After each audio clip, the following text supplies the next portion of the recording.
자, 구조조정입니다. 누군가는 손실을 떠안아야 한다. 외생적으로 우선 살펴보고 넘어갈게요. 지금 대충 예상하는 게 반도체가 2026년까지는 성장할 거라고 생각을 하거든요. 우리나라는 반도체 비중이 굉장히 크기 때문에 반도체 D램 가격이 떨어질 때 위태로워집니다. 그래서 2027년부터 줄어들 거고, 지금 현재 여러 가지 물자 제공하는 거 보면은 뭐 설비 투자 2026년까지 최대한 늘려놓고 그다음 27년에 잠깐 이제 쉬어가는 그런 타이밍이 되겠죠. 그리고 게임 회사들도 저 D램 가격이 너무 비싸가지고 지금 출시 뒤로 미루고 있는데, 지금 그리고 미국이 데이터 센터를 대다수 버지니아 주에 놓고 있는데, 이게 데이터 센터 짓고도 전력 공급을 못하고 있어요. 그래서 돌리지 못하는 데이터 센터도 상당히 있다고 알고 있거든요. 그리고 데이터 센터 투자가 약간 이제 주춤하고 있어요. 그 전력부터 먼저 해결을 해야 되기 때문에. 그래서 현재 수요보다는 이제 공급 문제가 좀 있긴 하지만은 27년 정도 되면은 이제 그때부터 본격적으로 티가 나기 시작할 테고, 그때 추가 캐파를 늘리기에는 좀 힘들겠죠. 그 정도로 생각을 합니다. 어찌됐든 잘 준비를 해가지고 저 상황을 잘 넘기는, 그걸 미리미리 대비하면 다 넘어갈 수 있다. 자, 그러면 한국의 방향은 이미 정해져 있습니다. 문재인 때랑 똑같아요. 인플레이션, 이자, 세금, 보험료를 뜯어서 배급을 받았으면 누군가 손실을 떠안아야 된다. 자, 이게 외생적이죠. 지금 이렇게 돈을 뿌리는 게 무슨 문제를 일으키냐면은, 외생적으로 저런 문제가 생겼을 때 대응할 수 있는 유연성이 줄어드는 것입니다. 그걸 지금 현재 돈을 뿌리고 있거든요. 그리고 우리는 이미 문재인 말기 때 경험해봤고, 그걸 잡느라고 발버둥 치는 윤석열 정권도 봤습니다. 자, 대한민국 10년 만기 정부채 수익률. 이게 녹색이 중앙은행 금리고요. 중앙은행 금리와 무관하게 금리가 튀어오른 기간이 있습니다. 그때가 언제다? 여기 보면은 중앙은행 금리는 지금 아래쪽에 떨어져가지고 움직이지 않고 있는데 국채금리가 튀어올랐어요. 이게 언제다? 문재인이 국채를 발행할 때. 그리고 요때도 언제다? 이재명이 국채를 발행할 때. 즉 똑같이 튀어오른다. 그리고 난 다음 러우 전쟁 터지고 인플레이션이 엄청나게 튀어오르면서 이제 중앙은행도 금리를 올리기 시작을 했죠. 자, 외부적인 문제가 요때 동시에 터진 겁니다. 이때 돈을 이미 뿌리고 난 다음에. 그래서 중앙은행 금리와 무관하게 국채 금리가 튀어오른 기간이 요 기간인데, 2021년 7월까지인데 2025년 4월부터 중앙은행 금리가 또 떨어졌었는데 뭐 국채 금리가 튀어올랐다. 이 기간이 시작되었다. 대부분 원달러 환율에서 달러 인덱스만 이야기하고 있는데 이거는 아무도 이야기를 잘 안 하죠. 그런데 이게 진짜 본론입니다. 왜냐하면은 기본적으로 돈은 채권에서 나오기 때문에. 기본적인 돈은 채권에서 나와요. 모든 유동성은 기본적으로 채권에서 시장이 됩니다. 자, 그래서 연도별 국고채 발행량 2018년 134조 했는데, 그 다음 해 2019년 165조, 그리고 2020 238조, 그리고 228조, 요런 식으로 국고채를 발행을 했습니다. 와, 씨. 미친 듯이 발행을 했죠. 이 국고채 튀어오른 게 문재인이 한 거예요. 마지막에 6월까지 199.4조, 자기가 절반하고 왔거든요. 여태까지 199.4조, 이렇게 뻥튀기 해가지고 다음 정권에 떠넘긴 겁니다. 인플레이션 기간 동안 발행하고 갔는데, 이게 바이든이 트럼프한테 떠넘긴 거랑 똑같은데 어차피 정권 뺏길 것 같으니까 네가 뒤져봐라 하면서 돈을 엄청 풀고 넘기는 겁니다. 이때 인플레이션 기간이 문재인이 한 거고요. 요 기간 동안 윤석열이 한 건데, 고통지수가 요쪽에서 나오니까. 그리고 언론이 전부 다 이 좌파 언론이잖아요. 의대 증원하는 거 보십시오. 지금 현재 아무 말 안 하죠. 그것처럼 전부 언론이 저 좌파 정권이니까 그냥 다 죽는 겁니다. 보면은 사회를 장악하고 있는 것도 전부 좌파 지지자들이니까 좌파가 좀 못하면 그냥 넘어가요. 근데 우파는 잘해도 어떻게든 발목을 잡습니다. 그래서 이렇게 진행됩니다. 이게 여러분들이 내는 손해들입니다. 이 국고채가.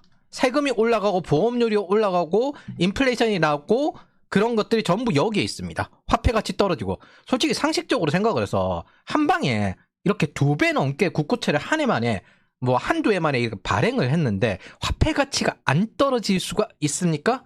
JP 모건이 1차 세계대전 때 프랑스와 영국의 화폐 가치를 유지하기 위해서 왜? 국고채 발행이 엄청나니까 매번 전쟁 때마다 엄청나게 국고채를 발행하니까 화폐 가치가 떨어지니까 그 화폐 가치를 유지하기 위해서 JP 모건이 금 싸들고 가가지고 미국 정부까지 동원해서 그걸 지원을 했잖아요. 그런 것처럼 이렇게 뿌렸는데 화폐 가치가 안 떨어진다? 야, 그러면은 이제 뭐 말도 안 되는 소리죠. 그래서 우리는 그걸 탈출하는 거고요. 자, 연간 국고채 순 발행 규모를 보시면 더더욱더 경약할 수가 있습니다. 야, 이거 알고 보니까 거의 2배가 아니라 3배급을 발행을 했구나 라는 식으로 볼 수가 있습니다. 그리고 이제 윤석열 정권에 들어와가지고 이걸 어떻게든 이전으로 되돌리려고 발버둥을 쳤죠. 자, 그러면 그간에 발행한 국고채 이렇게 쭉 있는데 잘 보세요. 이거 국고채 만기일이에요. 만기. 국고채 만기일인데 자기가 정권 시작할 때 50조, 47조 요 정도 만기일에서 이제 떨어진 거 35조까지 떨어진 상태로 받았거든요. 넘길 때 얼마로 넘기냐면은 2022년이 56조 만기일이에요. 근데 2023년에 86조 만기일, 그리고 2024년에 85조 만기일. 바이든도 똑같은 짓을 했습니다. 나라 정권을 빼앗길지언정 나라를 망하게 하겠다는 강력한 의지. 네 정권에서 한번 죽어봐라. 이거 이재명 끝나고 난 다음에 다시 또 보수 쪽에서 저거 받아가지고 할 거잖아요. 저걸 왜 해결해야 됩니까? 저걸 해결하려면은 누구를 구조조정할 것이냐 이걸 정해놓고 해야 되는데 저 자금들 다 어디로 들어갔어요? 시민단체로 들어가가지고 시민단체에서 그 돈 받은 거 가지고 또 이제 열심히 공격하잖아요. 이거 반복이에요. 반복. 그러면은 그쪽에다가 공격을 해야 되는데 보수 코퍼러티즘은 그런 거 안 합니다. MB도 보면은 UCCK 쪽 교회거든요. 이쪽이 뭐냐면 보수와 진보의 조화로운 뭐 이런 거 희망하는 사람이라 가지고 이게 WCC까지 연결되어 있습니다. 전부 한통속입니다. 그래서 어느 쪽이 죽든 아무 상관없습니다. 제 입장에서. 저는 반자파라 가지고. 자, 그러면 통합재정수지 어떻게 돌아가냐? 2018년에 31조 플러스였고 관리재정수지 이거 4대 보험 들어가 있는 거군요. 마이너스 10조였습니다. 자, 근데 2019년부터 31조에서 마이너스 12조가 되고 2020년에 마이너스 71조가 되고 2021년 마이너스 30조, 2022년 마이너스 64조로 떠넘겨줍니다. 그거를 어떻게든 줄이기 위해서 정부 재정을 마이너스 38조, 마이너스 43조 이러는데 이 앞에 적자난 거 아무 말도 안 해요. 근데 관리 재정 수지 문재인 케어 때 한 게 뭐냐면 의도적으로 국민 의료보험 이거 적자를 할 거다라고 했거든요. 그래서 어떻게 되냐? 관리 재정 수지가 자기가 1년 했는데 마이너스 10조에서 54조까지 늘어났습니다. 보험료율이. 그리고 2020년에 112조까지 마이너스가 났고요. 그 단계에서 100조 단위로 90조, 117조, 그리고 이제 2023년에 다시 또 줄이니까 마이너스 80조, 마이너스 104조 이렇습니다. 이거 언론에서 아무 말 안 하잖아요. 10조 단위로 하던 걸 100조 단위로 띄워놨는데도 아무 말 안 하잖아요. 그러니까 지금 현재 언론은 전혀 믿을 수가 없는 겁니다. 이거를 보수 코퍼러티즘 뭐 조선일보에서도 말을 합니까? 전혀 말을 안 합니다. 근데 통계는 나와 있어요. 이거 그냥 보여주면 끝이거든요. 아무 말 안 하는 겁니다. 이게 지금 현재 전부 다 뭐 청년 쪽으로 떠넘겨야 될 부분들인데 저거를 그러면은 최소한 좌파 지지자들 정도는 다 조져버려야지. 그걸 안 할 겁니다. 다시 보수 지지하는 사람들 여러분 고생 좀 해가지고 이거 다 같이 갖고 우리 다 같이 조화롭게 살아봅시다. 저 좌파 지지자 죽게 하면 안 되지. 저기 돈도 좀 쓰시고. 이렇게 요구할 겁니다. 그리고 자기네들의 귀족주의를 유지하기 위한 그게 보수 코퍼러티즘이 원래 영국의 토리주의랑 똑같은 형태로 간 거예요. 그런 식으로 될 거거든요. 그래서 어느 쪽이 죽든 제 입장에서 아무 상관이 없습니다. 제대로 대가를 치러야지. 언젠가는 구조조정을 해야 되는데 저걸 최대한 회피한 사람들만 저 구조조정에서 회피할 수 있을 겁니다. 그래서 윤석열 정권의 디스인플레이션 혜택을 지금 받고 있는데 지금 좌파들 발광하는 거 보십시오. 저 족속들을 왜 살리려고 그리 애쓰고 설명하는지 저는 도저히 이해를 못하겠습니다. 그리고 그런 식으로 보수 코퍼러티즘화 되어서 자기도 좌파도 잘 살았으면 좋겠고 정신을 차렸으면 좋겠고 이런 사람들 되게 많습니다. 어차피 이 방향으로 가면 나라는 망해요. 어차피 이 재정 적자에서 어마어마한 대가를 치를 수밖에 없습니다. 그리고 어차피 쟤네들은 똑같이 반대할 겁니다. 이거를 왜 이러고 앉아있습니까? 자, 3구에서 쌍둥이 적자 이런 거 제가 몇 번이나 했죠? 2024년 의료개혁 팩트체크하면서 막 하면서 엄청나게 반발했죠? 자, 2025년 뭐 의대 정원하잖아요. 뭐 차이가 뭡니까? 똑같잖아요. 그냥 정치적 권력 싸움입니다. 뭐 그 세대잖아. 정치인이 네 편 내 편을 가르지 행정가 흉내를 내는 게 보수 코퍼러티즘이에요. 그래서 뭐 적극적으로 항상 협력만 택하거든요. 황금률을 택한 정치인은 그걸 지지한 사람들만 피해를 입습니다. 정치인은 구조조정과 똑같아요. 누구를 살리고 누구를 죽게 둘지 이것으로 결정이 납니다. 다시 말하지만 누구를 죽이는 게 아니에요. 누구를 살릴까 그리고 나머지는 버릴까 이걸로 결정이 납니다. 그걸 위해서 무력으로 했어야 될 권력 투쟁을 표로 결정하는 제도로 하는 게 우리가 하는 이 민주주의 프로세스입니다. 이거를 인민민주주의 하겠다는 건 아예 그냥 모두 찬성의 표 드리고 위에서 하라는 대로 해서 집산주의화 되겠다라는 게 지들 하는 방식인데 뭐 어차피 기생충들이 생각하는 거야 뻔하죠. 그래서 조직전 세력전입니다. 마치 조화를 추구하는 행정가 흉내를 내는 순간 자기 편만 지속적으로 죽을 뿐이에요. 그리고 이게 있는데 보수 코퍼러티즘도 그쪽에 따로 조직이 있는데 대체로 귀족주의적 성향을 가진 구시대 조직들이 꽤 있어요. 자, 그러면 여러분들이 스스로 생각해 봅시다. 과연 대한민국의 방향과 앞으로 닥쳐올 미래가 뻔하지 않습니까? 자, 노브레이크로 지금 이제 문재인 400조 이재명 정부 지금은 이제 뭐 1년도 안 됐어요. 516조 원. 요렇게 나라 빚이 늘어났는데 이거 여기서부터 시작해서 쌓여오는 건데 이거 하루아침에 해결하라고 되겠습니까? 그리고 문제 생기면 또 이제 해결하라고 보수 쪽에 떠넘기겠지? 그러면 또 이제 여러분들이 또 희생해가지고 하십시오 라고 하면서 또 자기 지지자 뜯었고 좌파 지지자 또 살려주려고 발버둥을 치죠. 그걸 왜 살려줍니까? 이걸 왜 진영 사람들이 해결을 해야 됩니까? 그럴 필요가 없는 겁니다. 자, 문재인 시작 시기 통합 재정 수지는 분명 31.2조 흑자였습니다. 4대 보험을 포함한 관리 재정 수지는 마이너스 10.6조였고요. 그게 지기 끝날 때 통합 재정 수지, 정부 재정 수지는 마이너스 64조, 관리 재정 수지는 마이너스 10조에서 117조 10배가 되었습니다. 그러면 이걸 왜 살려줘야 됩니까? 정부 재정만 따져도 단 한 해 만에 최대한 34조가량 적자를 만들어서 떠넘겼어요. 단 한 해 만에. 2021년에서 2022년 넘어갈 때 34조를 최대한 적자를 해가지고 떠넘긴 상태인 겁니다. 이렇게 넘겼어요. 문재인 때부터 시작된 의도적 재정 적자는 이제 한계치에 도달하고 있고 얘네들이 희망하는 것 자체가 원래 사회주의자니까 공학론을 최대한 만들려고 노력하는 거죠. 얘네들은 애초에 대한민국이 만들어져서는 안 되는 나라라고 이야기하던 그 PDNL계였기 때문에 뭘 어쩌든 상관이 없어요. 그래서 그걸 언론에서는 절대 이런 문제 때문이 아니다라고 해서 발버둥을 치고 보호를 하고 그런 것들이 지금 현재 언론이 하는 거죠. X865 장악되어 있는 그 좌파 언론들 전부 다 솔직히 저는 지금 이제 언론 노조에서 보수 있다고 생각하는 거 언론 관련돼서 보수 있다고 생각 안 합니다. 전부 보수 코퍼러티즘이든 좌파든 한통속들이지. 그래서 이재명은 임기 초기고 문재인 때보다 더 합니다. 보시면 알겠지만 더 많이 뿌렸습니다. 더 많이 뿌렸어요. 더 많이. 자, 그리고 애초에 모델 자체가 베네수엘라 모델이기 때문에 차베스인가.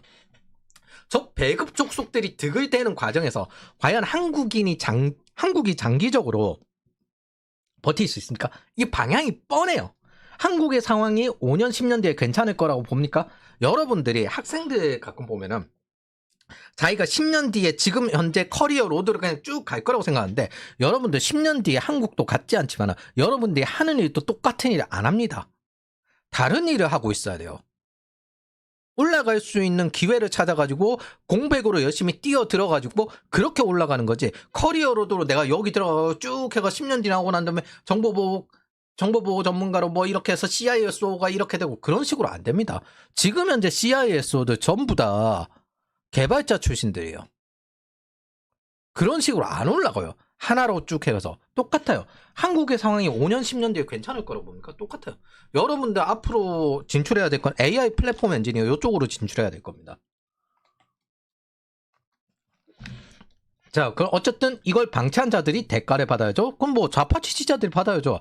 그들이 집단으로 선택한 것이고 자유를 포기하고 당장 갈라먹기를 택했으니까 선택의 대가는 스스로 지게 해야 됩니다. 자, 또 한번 생각해봅시다. 환율 문제. 여러분, 이거 환율이 우리나라 환율 1200원, 1300원 다시 될 수 있을 거라고 생각합니까?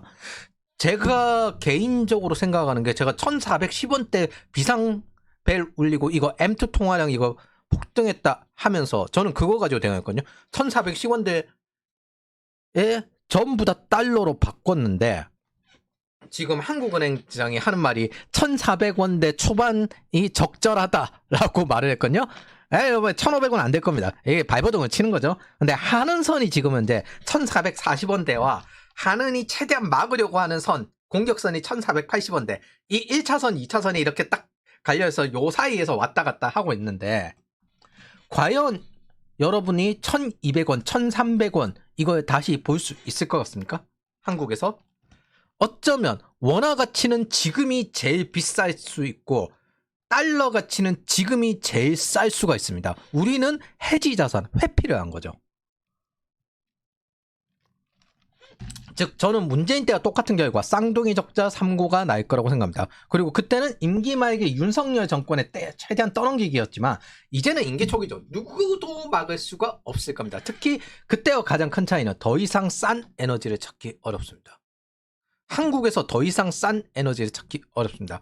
모두가 데이터 센터를 지어놓고 전기를 충족하지 못하는 미국도 저런 상태인데 한국에 저게 된다고요? 반도체 생산할 전력도 없다고 저는 예전에 말했습니다. 한국에 AI를 한다고? 택도 없습니다. 그럼 우리가 대비해야 될 건 다음과 같아요. 국채금리 상승했죠? 자본비용 상승하고 추가 투자가 중단이 되고 일자리가 감소하겠죠. 왜냐하면 조달 비용이 상승하니까 설비 투자로 인해서 거기에 관련된 일자리가 나오는 거잖아요. 그럼 구축 효과가 납니다. 크라우딩하고. 그리고 인플레이션하고 금리 인상이 반복될 거라고 생각을 합니다. 이게 언제냐의 문제죠. 특히 문재인 때 우리가 겪은 건 소비 쿠폰처럼 대중에게 돈이 집중되었을 때 원래는 해지 자산, 설비 투자에 세금을 낮추고 그 다음에 저기 필요한 뭐 전력이나 이런 데 투자를 해주고 요런 식으로 접근되는 방식인데 대중에게 직접 돈이 지불됐고 이거에 대한 비용이 줄었잖아요.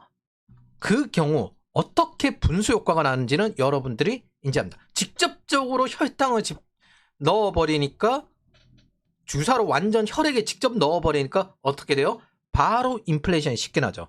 좌파 정권의 경우에는 빅테크 낙수 효과처럼 낙수 효과를 부정하기 때문에 이들은 공급을 늘리기보다 직접 대중에게 돈을 주는 포퓰리즘식 분수 효과를 좋아하는데 이 분수 효과가 직접적으로 혈당을 주입하는 것이기 때문에 최소 월세는 이미 확정입니다. 월세는 이미 오르는 게 확정이고 자 물가는 외부 공급에 의해서 달라지잖아요. 그럼 여러 가지 자산 가격은 오르는데 문제는 야 아무리 그래도 이거 오르는 거 어떡할 건데 일자리가 없는데 그러면 이제 또 정부는 뭐 하겠어요? 공공기관 일자리, 문재인 때 했던 것처럼 공공기관 공무원 일자리 이것도 늘리죠? 그럼 또 구축 효과 반복인 겁니다. 근데 이미 인플레이션을 못 쫓아가는 공무원의 임금 상승이 되어버리는 거죠. 그래서 날이 갈수록 구축 효과가 반복이 될 거고 언젠가 국채금리가 한계점까지 도달했을 때는 더 이상 무언가를 할 수 없는 당뇨 합병증 상태가 되어버릴 겁니다. 그래서 쌍둥이 적자 3고가 다시 될 것이다. 그래서 한국은 이미 방향이 정해졌습니다. 장기 지속은 불가능하고 누군가는 손실을 떠안아야 됩니다. 즉 구조조정을 해야 된다는 거예요. 중요한 것은 다음 세 가지입니다. 언제 구축 효과가 터질 것인가, 그리고 재정 적자가 확대되는 와중에서 언제쯤 이제 구축 효과가 남는 상태가 될 건가, 그리고 시장 상태를 부수는 내생적인 부분은 재정 적자, 크라우딩 아웃, 그리고 화폐 가치 하락, 이 내수 부분이죠. 왜 외생적 요인, 에너지 가격 상승, AI 버블, 그리고 반도체 사이클 종료. 요 등 외에 뭐가 있을까? 그리고 우리는 어떤 준비를 한 다음에 여기 세 가지가 우리가 주로 생각해야 될 부분이고 우리는 어떤 준비를 한 다음에 원화 탈출 최대한 돈을 아끼고 구축 효과 이후 뭘 살까? 요거 생각해야죠. AI 진출과 해외 진출, 자산 매입 등 해야 되는데 자산 매입 근데 제가 보기에는 금하고 한국에 반도체 말고는 없어요. 한국은 솔직히 반도체 말고는 볼 게 없지. 근데 그것도 미래는 예측할 수 없으니까. 우리가 하는 일도 원래 한국도 10년 뒤에 완전히 달라져 있지. 우리가 어떤 변화에 맞춰 우리도 바뀌어야 하는지 요걸 고민해야 될 겁니다.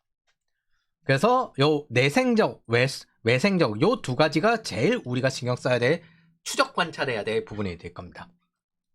그리고 내수를 말리고 오프라인 소비를 줄이는 것으로 나를 지키고 좌파 지지자들에게 배급력에 대한 보복을 할 수 있습니다.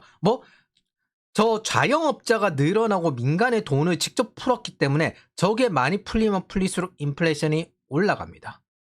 그리고 월세도 올라가죠. 세금, 보험료율, 월세, 자유위협, 치안위협, 안보위협을 하는 적에게 이익을 더 주어서 되겠습니까? 문화예술 잡화들 전부 B2C 서비스업들이거든요.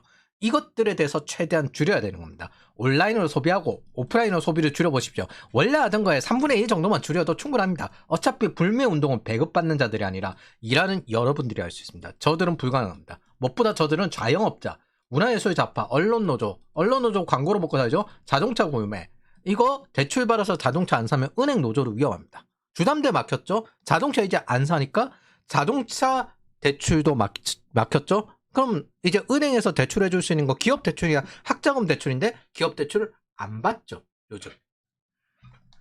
그리고 부동산. 내수 대중 소비에 의존하는 겁니다. 미리 준비한 자들만 가능해요. 이미 방향도 사고도 예정돼 있고 그러니까 절대 가만히 있으면서 여러분들이 손실을 떠안지 마십시오. 지금은 최대한 이걸 인플레이션 해칭 자산에 모아두는 게 이익이 될 겁니다.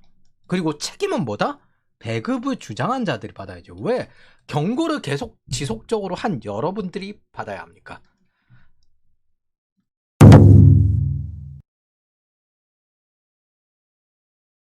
자, 그럼 언제쯤 구축 효과가 나올지 한번 예상을 해봅시다. 27년 정도의 이제 외생적인 영향은 생길 것 같고, 즉 내생적으로 26년 정도 나면 어떻게 되냐면 문재인 때 똑같아요. 내생적으로 돈을 뿌려서 대응을 못하는 상태에서 구축 효과가 났는데 거기에다가 외생적인 인플레이션이다 아니면 반도체 그 가격이 떨어지는 시기든 같이 겹쳐버리는 거죠. 힘이 없을 때 지금 마무리 상태가 되어버린 겁니다. 그래서 우리가 먼저 알아봐야 할 거 언제쯤 구축 효과가 나올까? 27년을 넘어가기는 어려워 보이고요.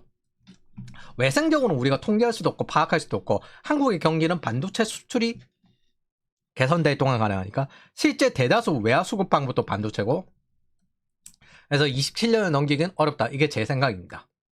그래서 반도체 의존도 사상 최대인데 반도체 빼면은 1% 오히려 감소. 그리고 2024년 12월에 D램 낸드 가격 가장 큰 폭 하락했던 시기인데 2026년 1월 딱 1년 지났죠. 1년 만에 엄청나게 오르니까 이 D램 가격이 너무 올랐네? 그러면 지금 현재 다들 사리고 있죠. 사리고 야 이거 D램 가격이 좀 떨어지면 우리가 이거 게임기 출시하자. 이런 식으로 전부 준비하고 있는 겁니다. 버티기. 그렇기 때문에 D램 가격이 무한히 오를 수는 없잖아요. 그럼 내생적으로 26년 내수 불황이 올 거라고 저는 예상합니다. 21년에 그 채권을 계속 이제 발행을 했을 때 20년부터 발행을 했거든요. 그리고 난 다음에 한 3분기쯤 지나니까 그 3분기쯤 지나니까 21년 5월 정도부터 채권 금리가 올라가가지고 투자가 줄었거든요. 이번에 똑같을 거라고 생각해요. 저 개인적으로는. 그래서 경기 선행 지수를 보면 21년 5월부터 떨어지기 시작하는데 채권 금리가 튀어오른 시기와 일치합니다. 사실 당연한 게 채권 금리가 상승하면 저 D램 가격 오르는 것처럼 자본 비용이 상승하고 설비 투자를 위해서 자본 조달이 더더욱 어려워지고 설비 투자 지수, 경기 선행 지수 요 순서로 가니까 그럼 이런 구조적 영향은 각국마다 다른데 전문적으로 분석하는 건 각국의 중앙은행이 하니까 한국은행 자료를 이제 활용해 보죠. 자, 승수 효과, 구축 효과. 요거에 대해서 이해를 해볼 필요가 있습니다.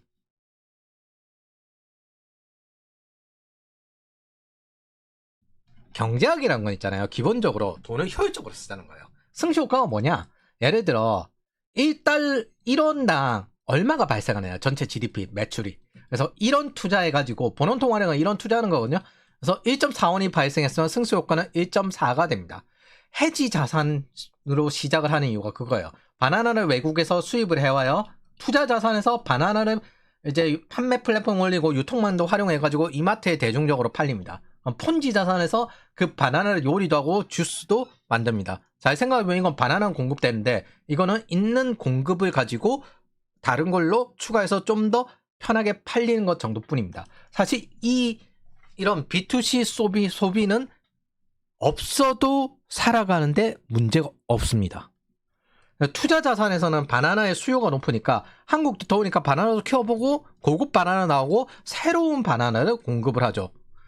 폰지 자산에서 신라호텔, 백화점에 고급 바나나가 납품이 됩니다. 그리고 나름의 요리를 해서 새롭게 가는 거죠. B2C 서비스가 새롭게 확대되었습니다. 이 전체 성장을 총괄해가지고 GDP, 국가 총매출에 포함돼요. 그래서 자영업자가 심심하면은 폐업률이 높은 이유를 아시겠습니까? 생계형 자영업자일수록 시장에 장기적으로 리스크 위험이 됩니다. 왜냐하면 폰지 자산에 가깝기 때문에. 그리고 잘 생각을 해보십시오. 배급 족속들에게 돈을 뿌려봐야 걔네들에게 어떤 생산품이 나옵니까? 그냥 폰지예요. 이 족속들 자체가. 이들이 말하는 복지한데 이들의 존재 자체가 폰지입니다. 폰지. 이게 참고로 버블의 원리입니다. 해지 자산, 투기 자산, 폰지 자산. 요 순서로. 그래서 끝에는 밈 주식이 뜨는 거예요. 이게 채권에서 해지 자산을 먼저 우리가 금이나 이런 쪽으로 다 도망을 갔잖아요. 달러로 도망을 갔듯이 이게 해지 자산인데 규모가 훨씬 커요. 채권 시장이 훨씬 크듯. 근데 이 많은 유동성 중에서 일부가 주식으로 들어가면 이미 유동성 그 밖에 있던 잠자고 있던 시장이 더 크기 때문에 유동성이 조금만 불려도 주가가 확 오르는 겁니다. 그럼 거기서 다시 폰지 자산, 예를 들어 코스닥이란지 밈주식이란지 이건 상대적으로 덩치가 적잖아요. 그럼 여기에 유동성이 또 금 투자하고 난 다음에 은시장을 볼까 구리 시장을 볼까 이렇게 하듯이 조금만 몰려도 시장이 확 커버리는 겁니다. 그게 가격이 올라간 거지 사실은 기존에 있던 채권 시장이 훨씬 크니까 주식으로 유동성이 넘어갈 수 있는 거거든요. 똑같아요. 원리는 항상 이런 원리예요. 그래서 이거에 따라서 미니스키 모먼트라고 해서 해지 자산, 투자 자산, 폰지 자산 순으로 이렇게 되어서 버블이 붕괴된다. 버블이 붕괴되는 타이밍은 모르겠지만 버블이 이런 식으로 늘어나고 버블이 이렇게 폰지 자산까지 갔을 때 감당 못하면 이제 붕괴된다. 이렇게 이야기합니다. 그래서 경제학이란 건 기본적으로 돈을 효율적으로 쓰자는 건데 돈을 지독하게 비효율적으로 쓰고 앉아있죠. 폰지 자산에 직접 주사하겠습니다 라고 하면서 여기 폰지 자산에 직접 주사해서 저렇게 하고 있죠. 그럼 거기에다가 분수 효과까지 직접 내니까 자 근데 풀린 돈이 쉽게 회수가 됩니까? 안 되거든요. 그래서 한국은행에서는 여기에 이제 승수 효과를 위해서 GDP 대비 M1이나 GDP 대비 M2 이렇게 봅니다. 저는 보통 본원 통화량 기준점으로 봅니다. 그게 경험적으로 좀 더 잘 맞고 본원 통화 대비 M1, M2 이렇게 하면 본원 통화 대비 GDP. 근데 보통 M2 기준점으로 이전 M2 기준점으로 보면요. 미국은 S&P 500, 한국은 압구정 부동산 가격 이렇게 유사하게 들어가는데 최근에 M2 통화량 표기가 바뀌었기 때문에 앞으로 통계 왜곡에 영향이 있어요. 좀 연속성이 없을 겁니다. 기준점이 바뀌었다는 거죠. M2 지표에서 수익증권 빠지니까 뭐 이러는데 IMF 기준 방향에서 1년간 신고 통계 동시 공표. 개인적으로 우리나라에서 수익증권 빼는 게 맞는가에 대한 의문입니다. 지금 현재 주식에다가 어떻게 부실 채권을 최대한 떠넘긴 상태인데 글쎄요. 아무리 IMF 기준이라 하더라도 하다못해 이걸 계속 동시에 하는 게 맞다고 보는데 번외적으로 이게 정치적이라는 말이 있는데 사실 10년 전부터 테스트해서 연구하던 결과가 이제 나온 거라서 사실 정치와는 좀 무관하다고 합니다. 그냥 이슈가 정치로 연결이 된 것뿐이지. 그래서 M2 통화량이 좀 줄었습니다. 앞으로는 좀 줄 겁니다. 근데 어차피 본원 통화량이 늘고 국채 발행이 느는데 뭐 통화량 느는 건 똑같지. 그래서 단지 우리가 체크해야 될 거는 좀 본원 통화량과 같이 체크를 해야 된다. 필자의 경우에는 본원 통화량 기준으로 보는 경향이 커서 크게 상관없어요. 그리고 요게 예전에는 좀 잘 맞았다. 그 회기를 하는 경향이 있다. 한국의 인플레이션은 그리고 돈 푸는 거랑은 좀 거리가 있습니다. 왜냐하면 여기는 수입해서 가져오는 거라서 수입 물가에 의해서 영향을 더 많이 받아요. 그래서 해외 수입량과 어떻게 공급적인 측면이 되는가 이런 거에 가깝고 아파트가 되어 있잖아요. 그래서 이게 물류공학하기 되게 편하거든요. 아마존 효과라고 하는데 중앙은행에서 인플레이션 조정하기가 되게 좀 난해한 게 아마존이 나오고 난 이후부터입니다. 그래서 아마존 효과라고 하는데 이 부분도 있어서 우리는 또 아파트가 몰려 있어서 여기는 통화량은 자산 가격 계속 공급하기 어려운 부동산에 속합니다. 근데 공급이 가능한 물자에 관해서는 크게 통화 증가와 거리가 적고 지금 공급이 준 건 오히려 에너지가 줄었어요. 에너지, 전기. 그래서 부동산 시장 월세도 마찬가지고 결국 한국 물가도 부동산도 공급으로 결정이 납니다. 이거는 좌파들도 다 알고 그러니까 공급을 최대한 죽이는 거야. 부동산 중개사들이 가장 많은 사람이 X86이고 지금 현재 돈 뿌린 거 다 알잖아요. X86 몰아주기, 청년 일자리 없애기 그거 장기간 하고 있고 그걸 통해 가지고 민주노총 신규 가입자를 계속 늘리려고 발버둥을 치고 있는 거 다 알잖아요. 그래서 케인즈주의자들이 백날 부정해도 문재인 때 온 것처럼 크라우딩 아웃은 올 겁니다. 이건 어쩔 수 없어요. 이거는 정해진 미래입니다. 우리는 이걸 부정만 하지 않고 그럼 언제쯤 올까? 이걸 대비하는 것 뿐이에요. 내수 불황의 형태로 결국 누군가는 손실을 떠안아야 할 겁니다. 뭐 크라우딩 아웃이 오면 구조조정을 해야지. 케인즈주의자들은 어떻게든 이걸 부정하는데 현실은 발생할 수밖에 없죠. 정부 이것들에 대해서는 제가 꼭 설명을 했는데 결국에는 승수 효과에 한계점이 올 거다. 그리고 이번엔 분수 효과로 경기 과열이 빠르게 만들어질 거다. 실제로 인플레이션이 튀기도 했고 바나나를 소비하는 바나나 주스 먹는 사람들에게 돈을 직접 줬으니까. 그래서 바나나 공급이 늘어날 수는 없어요. 오히려 금리가 올라가서 바나나 공급이 줄지. 그래서 바나나 가격이 올라갈 겁니다. 보통 MV는 PY 해가지고 M 통화량이 증가했지만 V 통화 거래량이 줄었다. 그리고 가격이 증가하고 소득이 줄었다. 이게 뭐다? 스태그플레이션입니다. 미국이랑 반대로 가고 있죠. 그리고 여러분들이 이거 알고 있고 한 번씩 보셨을 겁니다. 여기 보시면은 좌파 정치인이 진짜 소득을 증대시킵니까? 얘네들 가격만 증대시키는 거지. 사실 눈속임이죠. 뭐 오히려 소득을 줄입니다. 근데 최저임금이 실제로 제대로 가치적으로 증가했을 때는 뭐 2018년 이전 보수 코퍼러티즘이 장악했을 때 최저임금이 실제로 증가했죠. 뭐 이때 문재인 때 10,000원씩 빵 엄청나게 빨리 올리고 그렇게 했는데 증대율을 엄청나게 빨리 하고 그렇게 했는데 결국엔 줄었잖아요. 오직 좌파 지지자들이랑 아무 신경 안 쓰는 위장 좌파인 중도들만이 저렇게 빚을 내고 뿌리는 지금이 잘 될 것이라고 믿습니다. 이게 이들의 약점이에요. 그러면 그걸 왜 설명을 하고 설득을 합니까? 그들에게 손해를 주고 구조조정도 그럼 너네가 받아 하면 그만입니다. 우리는 폭락한 후 어떻게 자산 매입이나 해야 될까? 요것만 준비하는 게 더 나아요. 그 전에 최대한 돈을 모읍시다. 어차피 자기들도 소비 쿠폰이 무소용인 건 다 알아요. 좌파들은 다 알고 하는 거라니까요. 뭐 IMF나 재정 승수 나아질 수 있어. 통화 승수가 낮다는 거잖아요. 민생지원금 효과 없었다. 자기들도 다 알고 하는 겁니다. 언제는 소비 쿠폰 효과가 나타났다면서 이렇게 이 8월에 했는데 지금 현재는 승수가 낮을 수 있습니다. 그래서 말 바꾸죠. 말 잘 바꾸잖아요, 이 인간. 그리고 똑같아요. 문재인 정부 5년 동안 소득 10%인데 최저임금은 45% 뛰었다. 이거 사실은 최저임금이 저렇게 뛰었는데 소득이 는 게 아니죠. 소득이 줄었죠. 이거 다 알잖아요. 자, 경기도는 또 이런 족속을 뿌려놨습니다. 소비 쿠폰 때문에 재정 우려, GDP 킬러 윤석열 때문에. 여러분들은 이 앞에 어떻게 재정 적자가 났는지 다 알고 소비 쿠폰이 또 지방 재정에 들어갔기 때문에 다 알죠. 저거 지방 재정 끌어가지고 쓰는 거거든요. 이 자식이 지금 또 이제 뭐 하고 있습니까? 이거 하고 있습니다. 미등록 외국인 불법 체류자 아동 보육 지원금 이거 뿌리고 있습니다. 2021년 문재인 때 정신 못 차렸으면 한번 혼나봐야죠. 왜냐하면 지금 하던 거 소비 쿠폰 처음입니까? 아니죠. 문재인 때 했었죠. 2021년. 요거를 왜 살려가지고 세금도 안 내는 족속이면 더 처참하게 박혀봐야죠. 책임을 떠안아야지. 그러니까 여러분은 동정을 하면 안 되는 겁니다. 말은 소득 증대를 외치지만은 좌파 정치인들은 실제로 소득 감소를 이용해 먹습니다. 그래야 뭐 노조에 가입하고 그래야 최대한 그 밑에서 지네를 지지할 거 아닙니까? 고통을 계속 뜯어먹어야 되니까. 그리고 자산 가치는 올라가기 때문에 자산 이익을 활용하는 거고. 그래서 상황은 벌어졌고요. 누군가는 손실을 떠안아야 됩니다. 여러분들은 이 손실을 떠안지 않기 위해서 지금 현재 달러를 산 거잖아요. 우리가 해야 될 건 이런 멍청한 손실에 말려들지 않아야 됩니다. 일정 자본 이상, 비용 이상 넘기면 돼요. 그걸 위한 그림입니다. 저들과 상종하고 저들에게 설명하면 저들이 만드는 손실을 같이 떠받는 겁니다. 내가 이거를 쓰고 여러분들이 이걸 보는 이유는 가만히 죽지 않기 위해서. 모르면 죽어요. 저들의 약점은 이런 겁니다. 모르는 게 약점입니다. 근데 모르면 죽어요. 자기네들은 저 연간 100조 이상이 점점점 늘어나고 있는 이 구조가 동작할 수 있을 거라고 생각하면서 자기들은 또 부채를 탕감받길 바라죠.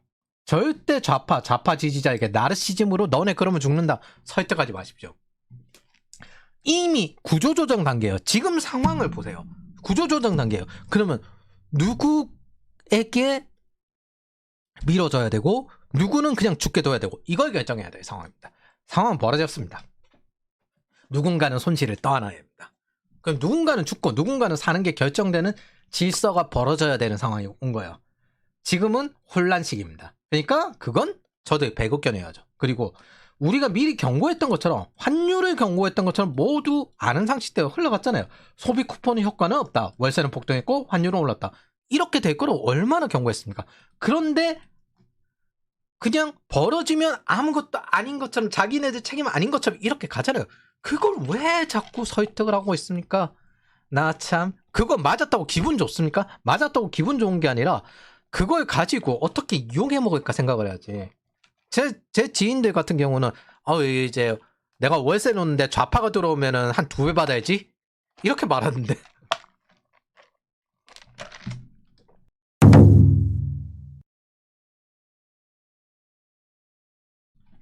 자, 그럼 단계를 알아봅시다. 지금 현재 크라우딩아웃, 인슐린 쇼크 또는 반응성 저혈당이 왔다. 현재 상태는 외부의 무게가 들어올 때, 외상적인 문제가 올 때 그걸 감당할 수 있는 근육이 감소하는 상태다. 돈을 뿌려놓고 지금 현재 재정 적자가 지속되고 있는데 거기에 외부의 무게까지 들어와요. 그러면 더더욱 더 힘들어진 거죠. 인슐린 민감성이 극대화된 인슐린 민감성, 돈을 뿌렸는데 지금 현재 크라우딩 아웃이 나온다. 그리고 자기들도 인정했어요. 뭐? 재정 승수가 낮을 수 있다. 별로 효과가 없을 수 있다. 승수가 낮다. 지금 현재 재정 적자가 확대되는 상황에서 이런 상황이기 때문에 인슐린 민감성이죠. 그러면 이 다음에 인슐린 쇼크가 더 가까워지고 있다. 당뇨에 가깝죠. 당뇨, 만성적 과잉 유동성, 생산성 실종. 제가 이거 AI한테 생리적으로 한번 설명해달라고 했는데 아주 비유를 잘해주더라고요. 지금 현재 자산거품, 고혈당 상태죠. 만성적 과잉 유동성. 부동산 거래를 막아놓으니까 그 유동 자금이 주식으로 갔는데 사실 부실채권을 전부 주식화 시킨 것 뿐이에요. 저축은행 부동산 PF 문제 걔네들 지금 현재 대출로 해결했을 것 같습니까? 본업으로 해결 안 했어요. 자산운용사처럼 주식으로 해결한 겁니다. 저 주가 떨어지면 난리 나요.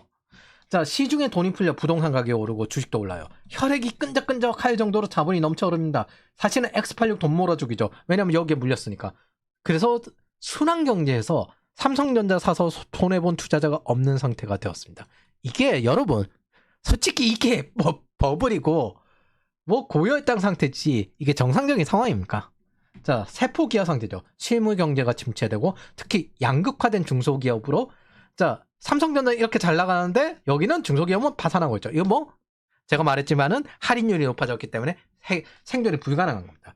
즉 시장에는 돈이 없어요. 실물 시장 메인 스트리트엔 돈이 없고 월 스트리트만 지금 현재 늘어난 겁니다. 실질 소득으로 살아가는 개인들은 월세와 물가 상승으로 돈이 없을 거예요. 문재인 때 20대들이 소득이 줄어들면서 일어난 일이 지금 현재 다시 일어나고 있습니다.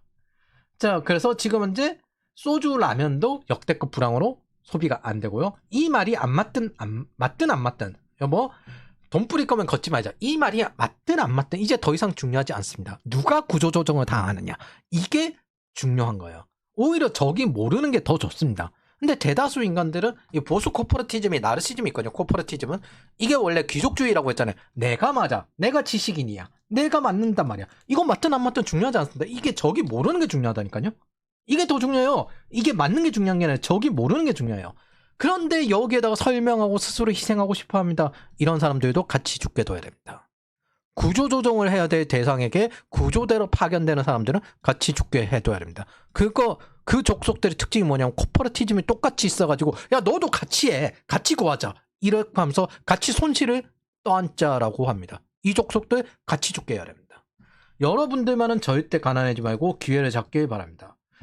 건강의 기회에서 운동하고 식사 통제하고 소비 통제, 여러분들의 근육, 이 자산을 얻어야 되지 않겠습니까? 가난해지는 건 요 구조 조정 대상과 구조대 요 두 가지면 됩니다. 크라우딩 아웃을 생리적인 부분에서 비유하다 보니까 AI에게 도움을 얻었는데 아주 잘 비유를 해주더라고요. 당뇨, 합병증, 경제의 전신괴사. 지금은 이제 뭐 전신괴사 상황으로 가고 있죠. 당뇨가 무서운 게 혈당 수치 자체가 아니라 이걸 시작하는 합병증인데 금융 시스템이 마비될 위험. 과잉 부채가 혈관벽을 긁어 상처를 내든 과도한 부채와 이자의 부담은 금융 시스템의 유연성을 파괴한다. 준기축 통화도 아닌 동아시아 지역 화폐 가지고 이렇게 적자가 커버가 될 것 같습니까? 여러분들은 장기적인 방향을 다 알아요. 그러니까 전부 다 원화 탈출한 거지.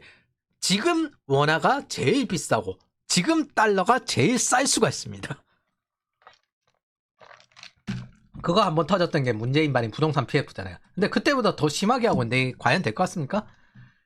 망막신경 손상, 정보 왜곡과 판단 마비, 돈이 너무 풀려서 가격 신호가 왜곡되며 시장 참여자들은 무엇이 진짜 가치인지 판단하지 못하게 됩니다. 신경계 마비. 이게 진짜 된다고요? 단 한 명의 손실도 없는 이게 진짜 된다고요? 여러분 주식시장에 그런 거 본 적 있습니까? 저 유동성은 기본적으로 채권에 기반으로 하는데 채권 금리가 저렇게 튀어 올라오는데 저게 유지가 된다고요? 특히 계급주의 나르시즘이 강한 좌파는 지난 기간 동안 국가 부채를 경고하고 환율을 경고하고 부동산 폭등을 경고하고 공산주의를 경고해도 지속적으로 언론 좌파 지지자들은 이거에 대해서 조롱을 해왔는데 정작 이거 다 되고 있잖아요. 환율 올랐고 국가 부채 올랐고 부동산 폭등 올랐고 뭐 임금 지금 밀리고 있잖아. 군인 임금도. 그러다 결국 심각성을 느끼고 좌파 정치 진영이 전환을 하면 얘 또 조용해져요. 아무 책임도 안 져요. 이게 맞든 안 맞든 중요한 게 아니라니까요. 누가 구조조정이 되는가 이게 중요합니다. 왜 이런 조롱하던 족속들에게 동정을 합니까? 이들에게 왜 설명을 합니까? 제가 설명하는 거는 여러분들이 여기서 최대한 회피하길 바랍니다. 그리고 이들에게 설명 안 하고 약자로 스스로 들어가지 않길 바랍니다. 나르시즘이 있다 보면 자기가 약한 짓을 하는지 몰라요. 저 설명하는 건 커뮤니케이션이 약한 커뮤니케이션인 겁니다. 이들의 손실을 떠안을 가능성이 높은데 왜 같이 짊어지려고 합니까? 여러분들은 이길 생각이 없기 때문입니다. 적이라고 생각하지 않기 때문입니다. 쟤들도 우리 코퍼레티즘 세력전에서 키우는 걸로 해야지. 여러분들이 귀족입니까? 무슨? 환율 폭등을 조롱하던 족속들 뭐 달러 인덱스 뭐 이야기하고 이거 예전에도 계속 이야기했어. 근데 걔들 계속 조롱을 했잖아요. 뭐 환율이 국격이다. 지속 경고였는데 자기네들 터지고 나니까 하는 소리가 얘 뭐 이거 환율 뭐 어쩌고저쩌고 하면서 대응하면서 이거 정부의 힘을 보여주겠다. 칼 빼들 것 뒤늦게. 그 문제 아니라고 하면서. 문제 아니라고 했다가 지금 뒤늦게 칼 빼들고 있잖아요. 말하던 거 그대로 다 이어지고 있고 여러분도 정확해요. 대다수는 정확하게 되었으면 거기에 대해서 자기 포지션을 안정적으로 하면 되지. 왜 그걸 설명을 하고 앉아있습니까? 죽게 두면 되지. 뭐 구조조정을 해야 된단 말이에요. 좀비 기업, 좀비 배급겸 좀비 기업. 괴사를 시켜야 됩니다. 영양분을 받지 못해서 말단 세포를 썩어 들어가는데 이거 암 치료해야죠. 항암 치료. 몸 안에 당분이 많기 때문에 이 썩어나가는 부위를 도려내지 못하고 보조금은 계속하다가 결국 전체 시스템이 무너지는데 이거를 지금 구조조정을 해야 되는 겁니다. 뭐 좌파들이 지네들 정권 뺏기는 거 싫어가지고 나라 망하든 아니면 정권을 뺏기든 둘 중 하나거든요. 근데 지네들이 구조조정 하거나 아니면 뭐 어쨌든 누구를 살리고 누구를 죽일 건지 집중 투자를 결국 할 수밖에 없죠. 왜냐하면 우리나라 좌파들 특징인데 북한처럼 다 같이 못 사는 거 바라지 않아요. 나만 잘 사는 거 바래요. 나머지 다 못 사는 거. 이건 노무현 때랑 똑같아요. 노무현도 왜 부동산 못 사게 했잖아요. 그거를 사게 해준 게 이제 저기 MB인데 똑같아요. 이번에야말로 살리지 말아야 된다. 그래서 지금은 이제 뭐 금강원 부동산 PF 좀비 사업장 조기 퇴출 이거 하고 있거든요. 구조조정 할 수밖에 없잖아. 어찌 중국조차도 할 수밖에 없는데.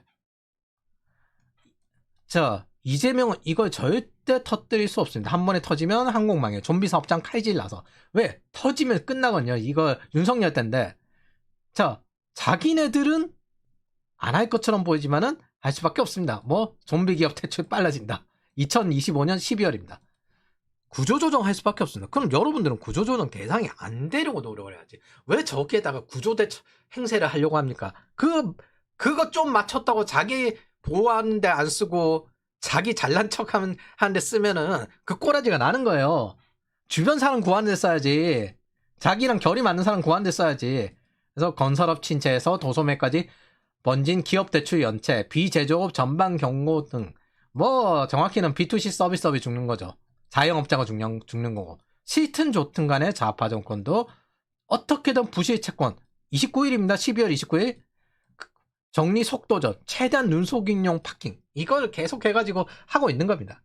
지금 늘어나는 새로운 위험이 뭐냐? 제가 주식에 다 걸려 있다고 했잖아요. 지금 증권사들이 대다수 많이 샀는데 여기에다가 저축은행이 저걸로 해결했어요. 각종 부실 채권을 주식에 떠넘기는 게 이게 저기 중국이 하던 거랑 똑같은데 문제는 추가 유동성이 없어요. 추가 유동성이 없으니까 뭘 해야 되냐면 수학개미를 최대한 끌어와가지고 니네들이 받아라. 이렇게 해야 되는 겁니다. 되겠습니까? 그래서 금융위기 때 증폭 위험. 코스닥이 성장할 때 해지 자산이 커버리고 그때쯤에 막바지가 될 겁니다. 좌파를 동정하는 자는 같이 구조조정을 당하게 될 겁니다. 여기에 손절하는 게 가장 기본입니다.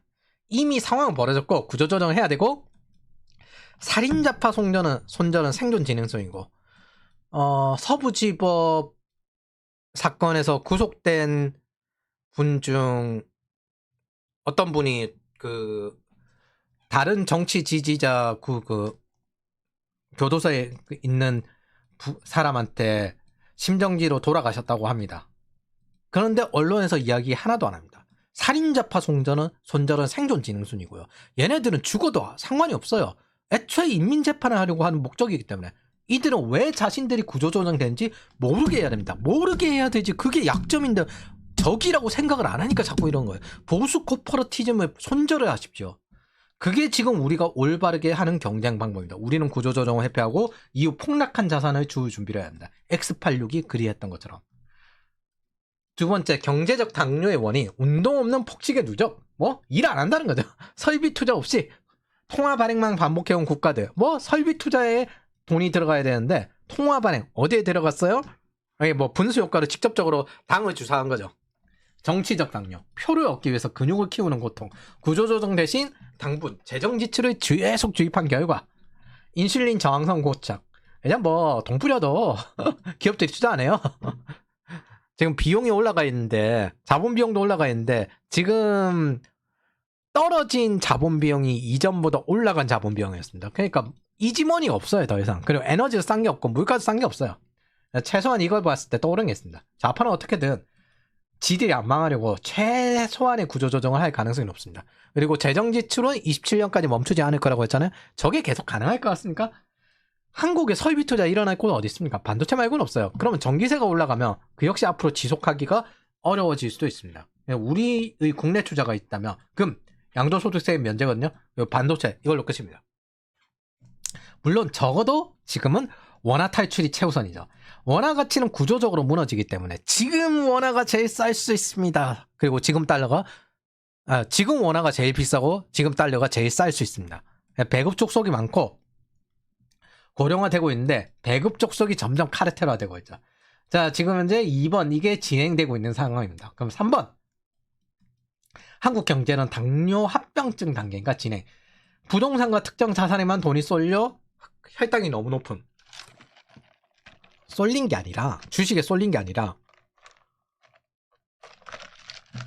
금리가 올라갔으면 그만큼 국채 매수가 줄었을 거잖아요. 그래서 지금 선물을 팔고 현물을 사고 있는 상태거든요.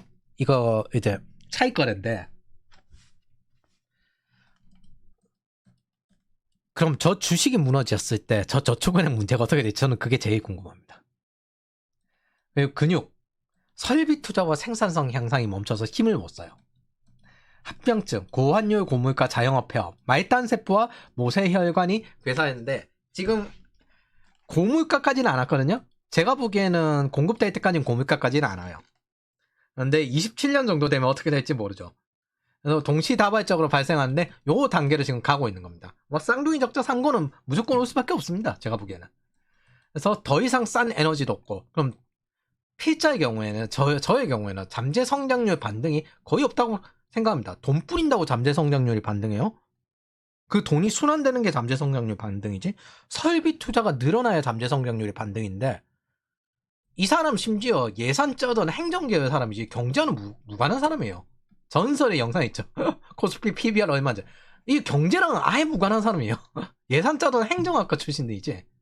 자, 그러면 이제 단계를 1단계, 2단계, 3단계로 나눴을 때 지금 3단계 당뇨 합병증 단계가 되니 안 되니 이런 상황인데 여러분들과 저는 다들 될 거라고 생각합니다.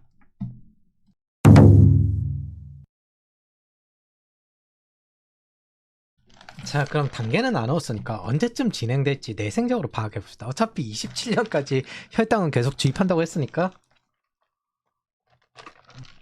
자, 중앙은행에서 이제 분석한 거, 한국은행에서 분석한 거 한번 해봅시다.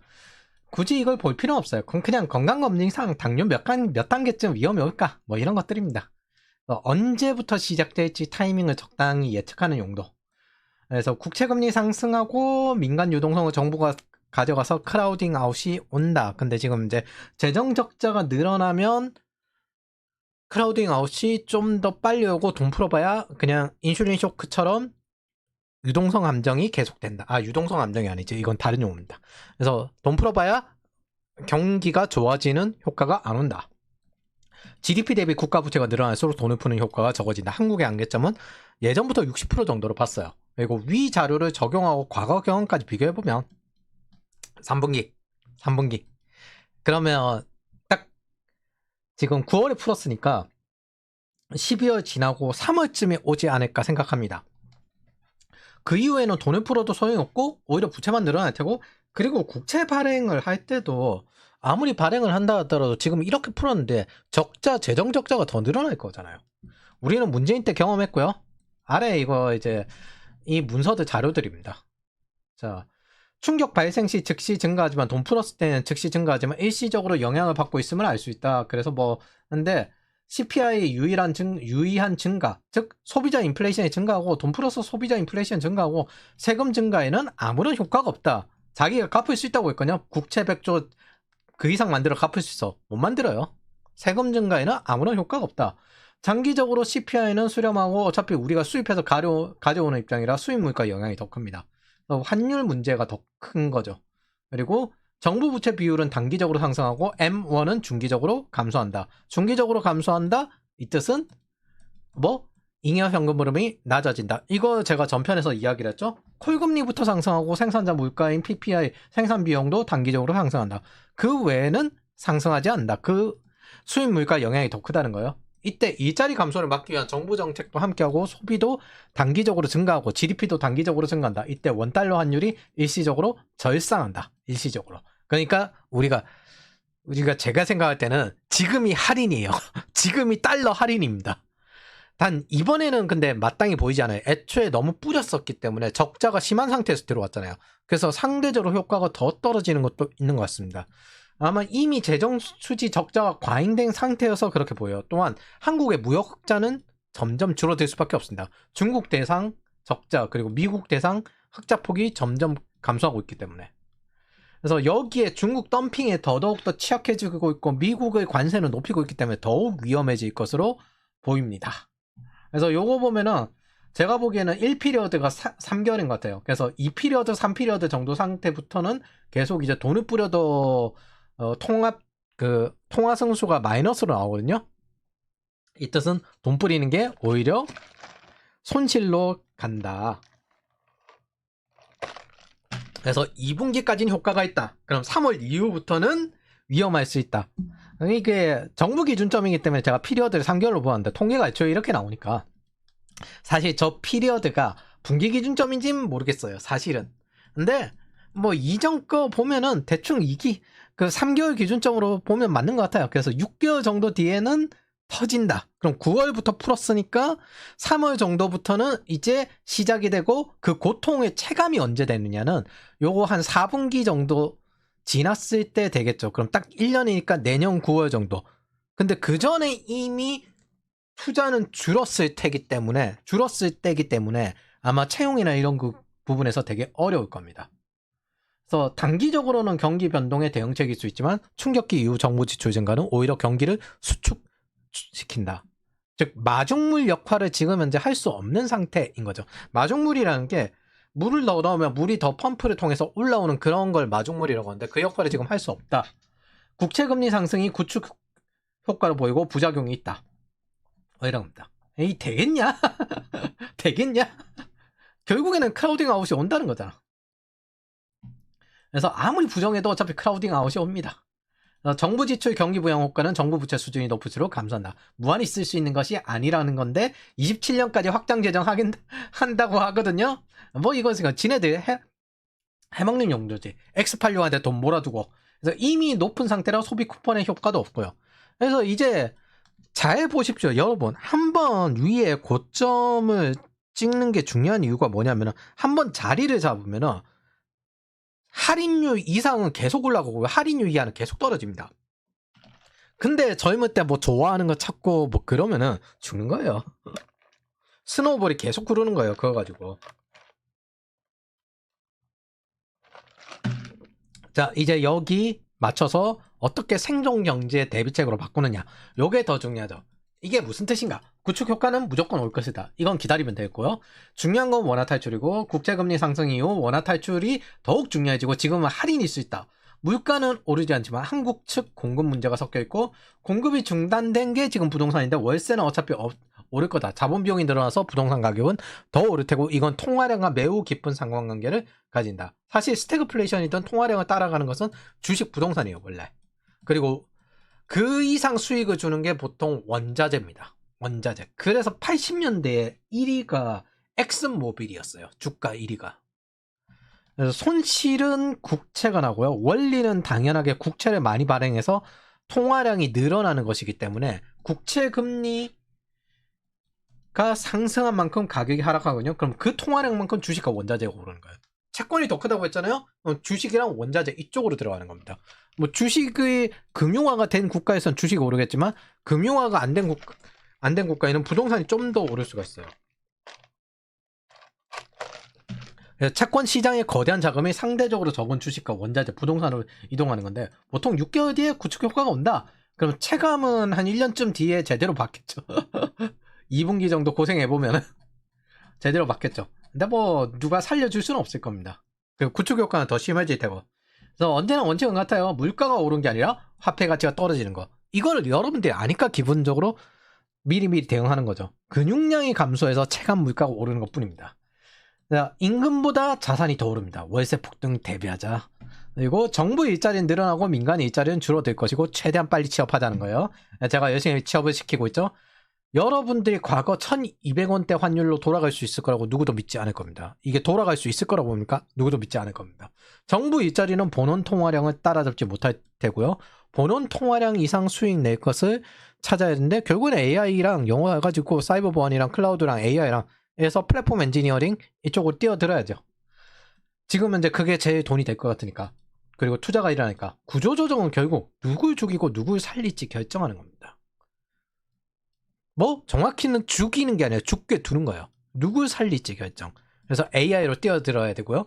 이게 아니면은 이제 죽게 둔다. 영어 열심히 해서 달러 벌려고 노력합시다. 원화 탈출 달러 수익한테 영어, AI 자산 투자. 이거 설비 투자 지수 살펴보면 실시간 대비하면 됩니다. 당뇨 증상. 뭐 따로 뺄 건 없어가지고 이제 한 덩어리 할 건데, 망막신경송산, 신경계송산. 야, 달러 가린 거 보십시오. 환율 가린 거 보십시오. 코스피 5천이 했는데 환율 가린 거 보십시오. MBC. 야, 너네가 택했으니까 희생도 너네가 해라. 이렇게 하십시오. 보수 코퍼러티즘 이거 백날 설득하고 사정하는 족속들, 제발 개몽되어 주세요. 사정하는 족속들 같이 하지 말라고 하십시오.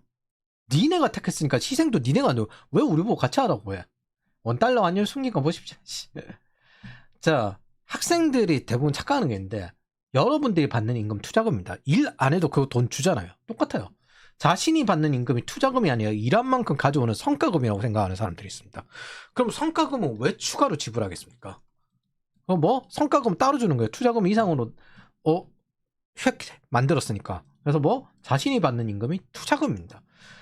일을 하지 않아도 고용되어 있다면 월급을 지불받습니다. 그런 계약이에요. 스타트업은 적자 상태고 매출이 떨어져도 월급을 지불합니다. 성과급이 아니잖아요, 그럼.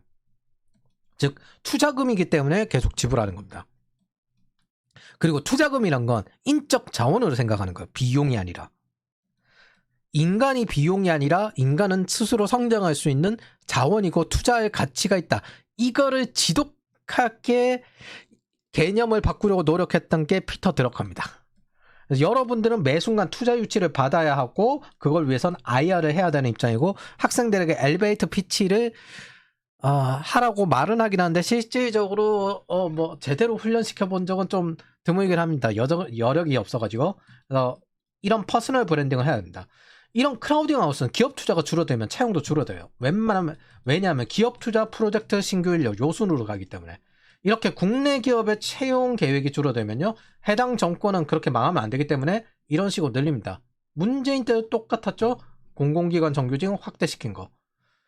4명 중에 1명이 문정부에서 채용됐습니다. 이거 역시 크라우딩 하우스예요. 돈 계속 나가잖아요. 그럼 이들에게 생산성 있고 뭘 공급하는가? 이 사람들이 공급합니까? 아닙니다. 그냥 행정이죠. 행정. 이런 식으로 뽑았는데 막대한 비용 사용 때문에 문재인 때 스노우볼로 군인급여 지연이 속출했는데 그걸 그대로 다음 정권에 떠넘겼죠. 정치적으로 따지면요. 문재인이 기막힌 돈풀이입니다. 예산도 지들이 집행해놓고 심지어. 예산 지들이 국회에서 마음대로 했잖아요. 좌파 정권은 이런 식으로 했습니다. 사고는 문재인이 치고요. 언론은 윤석열이 친 것처럼 포장을 했는데 여러분들은 국가부처로 이미 파악을 했습니다. 어떤 짓거리를 했는지. 이런 것들 뭐 이모군란 아니냐 이렇게 하면서 이모군란 아니냐 했는데 이게 언제냐면요. 윤석열 정권 시작이 2022년 5월 10일이거든요. 그래서 8월에 넣었어요. 근데 있잖아요. 이게 언제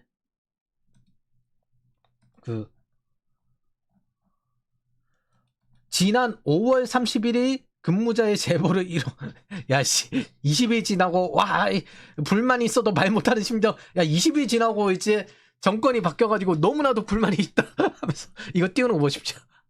야 20일 지나고 띄우는 거 보십시오. 항상 이런 식이었어요. 이런 식. 2021년 이렇게 발행해서 이렇게 경고에도 결국 여기까지 왔잖아요. 이거를 왜 자꾸 살려주겠다고 발버둥을 치는지. 국채 발행해서 2023년 나라빚 돌려막기 급급이다 한 건데 아무도 책임을 안 주니까 이 꼴하죠. 사고 친 놈은 책임을 안 지고. 그러니까 좌파한테 그대로 제발 좀 죽게 두세요. 제발 설득 좀 하지 말고.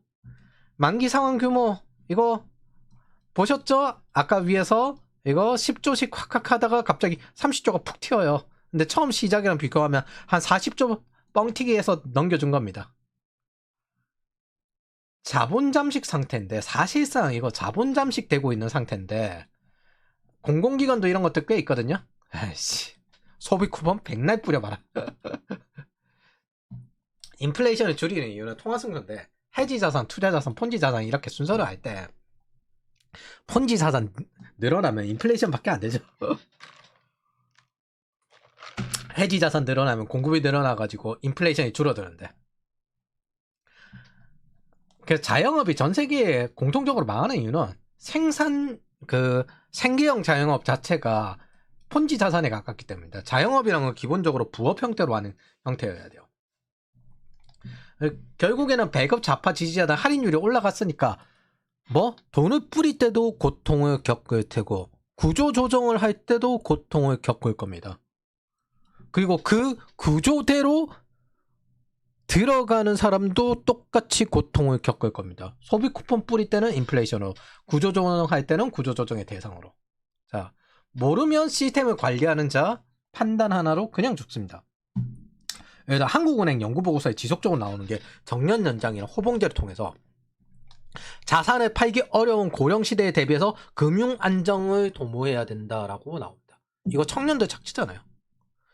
이를 통해 청년의 일자리는 줄어들겠지만 그것을 위해서 어쩔 수 없다. 해야 된다.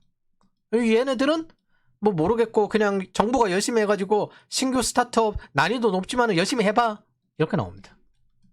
경쟁시키지 말고 이 사람들 최대한 보호해라. 이게 뭐 시스템 관리하는 사람들 한마디 이런 연구 보고서 이런 거 하나로 그냥 죽는 겁니다. 그냥 자기네들이 이걸 키워야 됩니다라고 경쟁력을 키워야 됩니다라고 말하면 경쟁력이 커지는 거고요. 정년 연장해가지고 얘네들 좀 뜯어먹어야 된다 하면 이렇게 나오는 겁니다. 이런 식으로 흘러가는 대로 살고 싶으면 흘러가는 대로 살라고 하십시오. 제발. 쿠팡을 왜 죽일 것 같습니까? 플랫폼 국감을 왜 할 것 같습니까? 플랫폼 국감을 통해서 청년 일자리를 죽여야 민주노총 가입자가 느니까. 노조들의 근본적인 문제는 가입자가 줄어들기 때문에 이게 장기적으로 가면 우리의 정권이 약해진다. 그렇기 때문에 최대한 일자리를 없애야 가입자를 늘릴 수 있다. 뭐 쿠팡이 처음에 개인정보 보호 이걸로 안 됐잖아요. 뭘로 됐어요? 홈플러스 인수하라고 했는데 인수가 안 되니까 뭘 해요? 새벽 배송 금지로 떼어진 겁니다. 이 유출 사건이 그 이후에 터진 거고요. 쿠팡이 이제 마지막 청년 일자리를 없애는 민주노총의 조작제. 왜? 팬데믹 때 일자리 없애봤으니까. 없애봤는데 유일하게 쿠팡 때문에 버텨냈으니까. 배민 때문에 버텨냈으니까.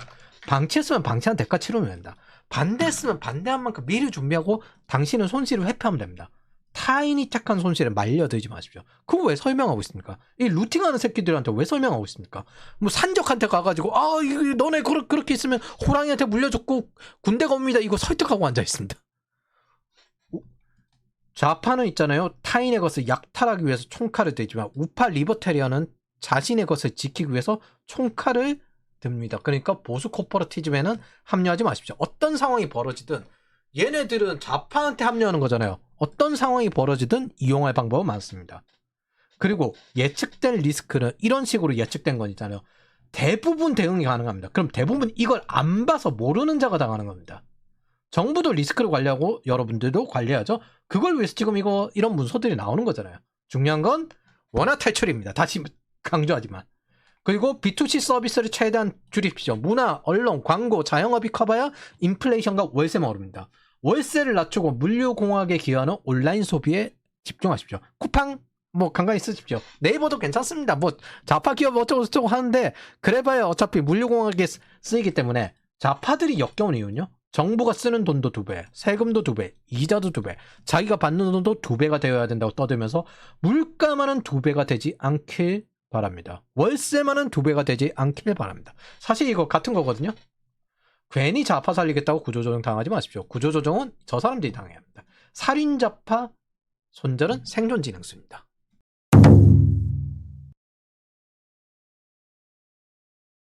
이 인간들이 진짜 웃긴 게 뭐냐면은 부동산이랑 물가는 버블인데 주가는 버블이 아니라고 생각합니다. 같은 건데. 자연은 자연스럽게 두고 형성되게 해야지만 경제는 자연스럽게 두지 않고 통제해야 된다고 생각합니다. 자신들의 부채는 배드뱅크를 통해서 신용사면을 받아야 되지만 정부는 연간 100조 손실이 나도 유지가 가능하다고 생각을 해요. 자신들은 정년 연장을 해야 되고 구조조정 대상에서 빠져야 되지만 청년 일자리는 최대한 줄여야 된다고 해요. 이 족속들은 배급을 받으면서 쟁취 가능한 자유도 함께 얻길 바랍니다. 정반대 양쪽에서 둘 다 처먹길 바랍니다.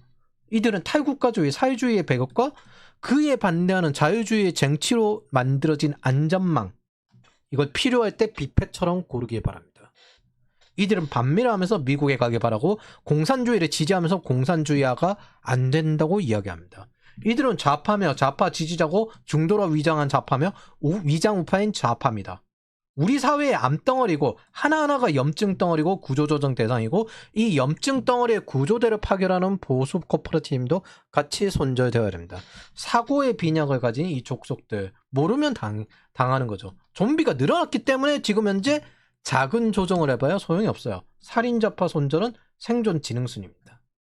왜 이렇게 좋은 관점을 적에게 설명해서 어떻게든 구조조정을 피해 구조대 역할을 하려고 발버둥을 치는지 모르겠습니다.